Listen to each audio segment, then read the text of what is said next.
एक बार का जिक्र है।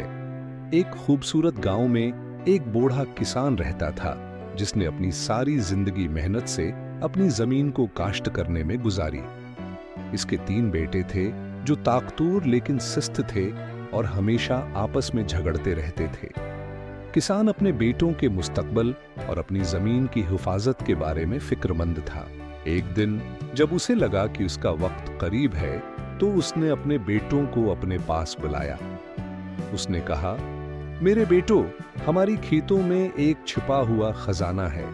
मेरे जाने के बाद इस खजाने को ढूंढो और तुम्हें उसे पालोगे। बेटे खजाने की बात सुनकर अपने वालिद की नसीहत पर अमल करने का फैसला करते हैं।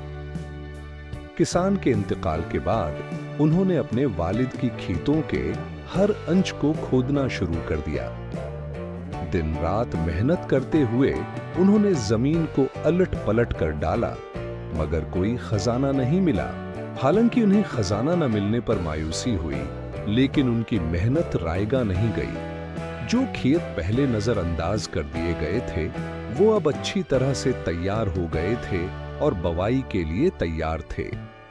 भाइयों ने मिलकर बीज बोए और खेतों की देखभाल शुरू कर दी। इस मौसम में जमीन ने बेहतरीन फसल पैदा की जो गांव ने कभी नहीं देखी थी।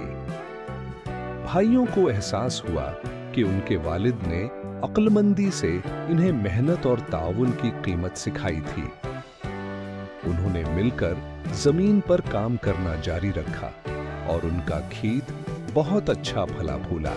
आखिरकार उन्होंने समझा कि असली खजाना सोने की पेटी नहीं, बल्कि उनकी मेहनत और मिलजुल कर काम करने से हासिल होने वाले नताइज थे। और यूं भाइयों ने खुशहाली और हम आहंगी के साथ जिंदगी गुजारी, हमेशा अपने वालिद की दी हुई दानिशमंदी के शुक्रगुजार रहे।